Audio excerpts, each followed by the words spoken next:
Assalamualaikum and hi everyone. My name is Hazim bin ZULFIKA and my metric number is A22B0027. In this presentation, I would like to talk about employee rights and responsibilities workplace discrimination. My focus point is about sexual harassment. What is sexual harassment? Well, sexual harassment is unwelcome sexual advance, request for sexual favor, and sexually explicit language or behavior are all considered forms of sexual harassment. The two types of sexual harassment are as follows. Sexual coercion is the first and sexual annoyance is the second. Victims of sexual coercion may be pressured, deceived or threatened. On the other hand, sexual annoyance is frequently retaliation. Retaliation typically occurs when an employer punishes an employee for reporting sexual harassment or workplace discrimination. While some forms of retaliation are obvious, others are more subtle. An employer might, for instance, assign a worker who has kids to the night shift, adding stress to the worker's life. There are a lot of causes of sexual harassment. The first reason is that victims of workplace sexual harassment frequently choose not to report it. This is because they are scared that they might lose the job if they fight back, so they often do not report it. The second issue is that there are no sexual harassment causes available. Sometimes, both the employer and the employee don't even know their action can lead to sexual harassment. This happens when they lack knowledge about what is sexual harassment. The third issue is professional environments. And the final issue is a company senior employee. These two usually happen when the perpetrator is a high-level employee or someone who brings in a lot of revenue. Some companies may be less likely to take action against the person. As a powerless employee, they usually don't have much power compared to senior employees. So, that's why they usually keep quiet about the sexual harassment. Second factor, and it affects people who feel threatened and want to defend themselves. Lack of comprehension is the third factor. Most men lack social skills or fail to understand why their action is inappropriate. So, they cannot see why they can do something that leads to sexual harassment. Every action has its own consequences. An employer or employee who engage in sexual harassment will face serious consequences, such as losing their job. In an era where finding job is difficult, everyone should be aware of their actions. Other than that, every victim has dealt with sexual harassment at least once in their lifetime. This might cause the victim to be traumatized and it will affect their relationship in the future because they will be scared of everyone that tries to get close to them. Thank you, Shafiq. Now I will continue with my explanation about sexual harassment of women in the workplace.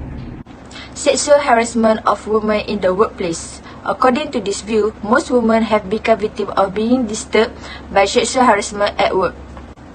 Sexually harassing conduct causes devastating physical and psychological injuries to the large percentage of women in the workplace around the world.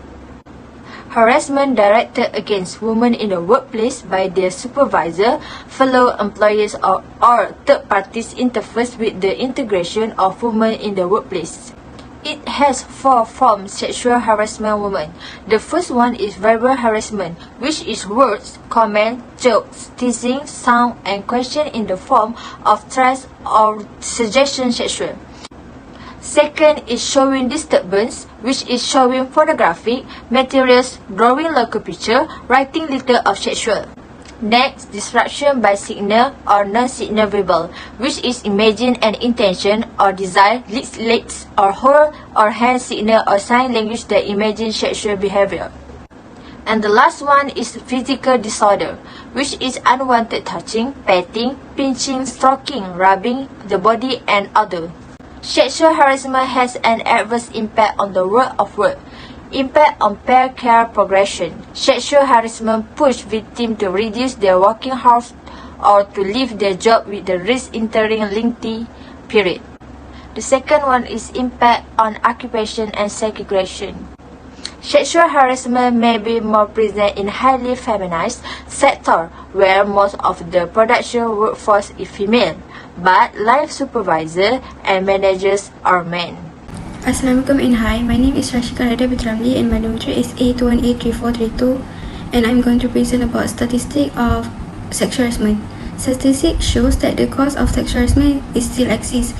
There are several reasons, namely prefer not to tell, no particular reason, cultural consider, that no one will address the issues, embarrassment, and more. Based on the statistics studied, the data can be seen in the graph.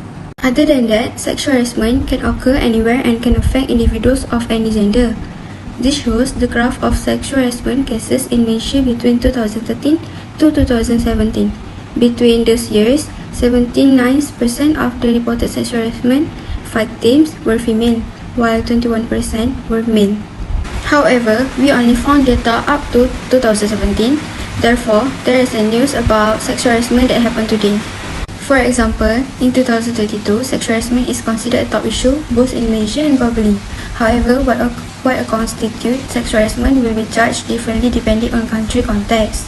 The survey showed that about 52% of Malaysian women consider it unacceptable to send unrequested comment or compliment on someone's physical appearance, which is twice as high as the average other countries.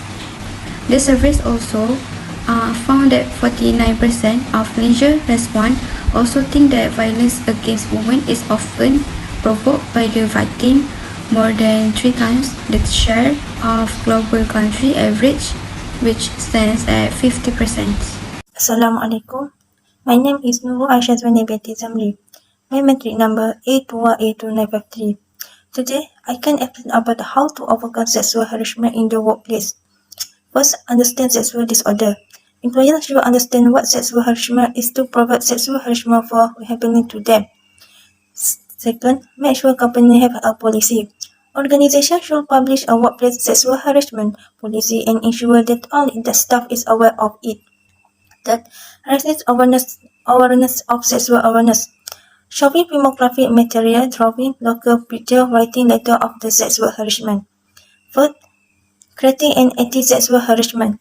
The first line of defense is to keep harassment from occurring in your workplace. 5. Act with confidence. Every woman or man at work should have assertiveness and courage. Women are weak individuals of target as victims. 6. Report it to someone in your organization.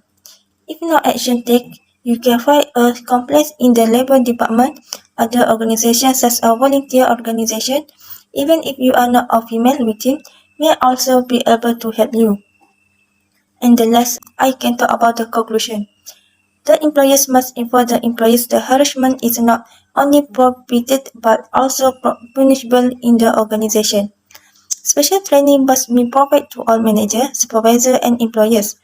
The workplace must be moderate using workforce and technology.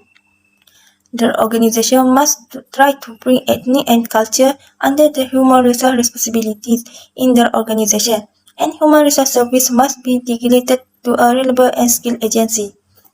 Thank you.